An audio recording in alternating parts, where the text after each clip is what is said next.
A deadly rabbit and hare disease has been confirmed in 6 counties here. The disease, known as RHD2, is of no risk to humans. We can find out more from Dr. Ferdia Marnell, Head of Animal Ecology at the National Parks and Wildlife Service. Good morning, and welcome. Which counties are affected, first of all?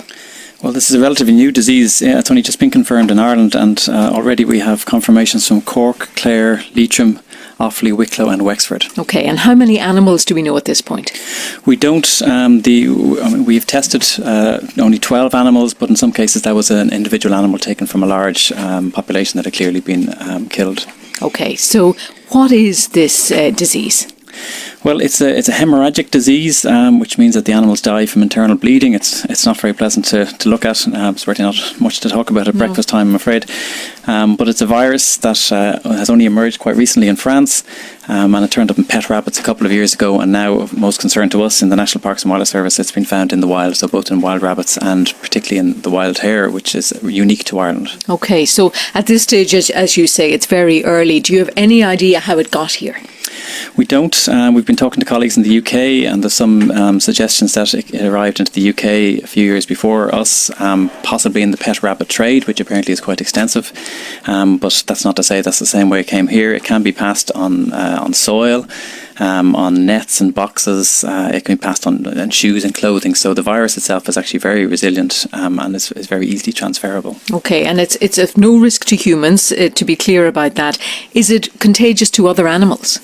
No, only rabbits and hares are the only animals that have been proven to have this disease so far in Ireland. Okay, and they die very soon after becoming infected? Yes, they do. I mean, the ones that succumb to the disease die very quickly. The symptoms are very variable, so it's very difficult for people to know exactly what they're seeing. Although the ones that have been spotted, they seem to keel over and die very suddenly out in the open. So it's quite dramatic.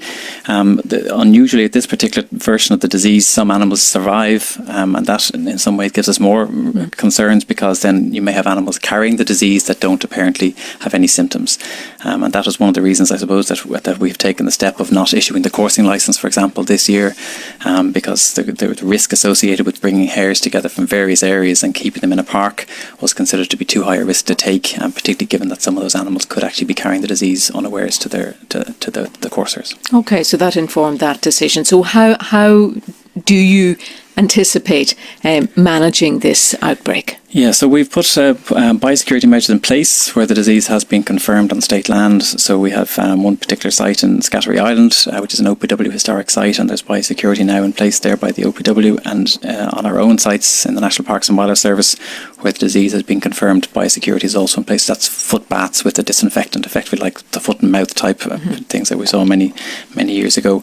And of course, what we're asking is that the public would be vigilant and would contact us, because at this stage we've really only known about this disease for 6 or 7 weeks, so we're still trying to get a grip on how widespread it is, and obviously the impact it's going to have. So if the public do see incidents of mass mortality in rabbits or individual hares, apparently uninjured but lying dead in fields, we'd like to be contacted. Okay, thank you very much for coming in to talk to us this morning, Dr. Ferdia Marnell, Head of Animal Ecology at the National Parks and Wildlife Service. It's 7:31 now on Morning Ireland.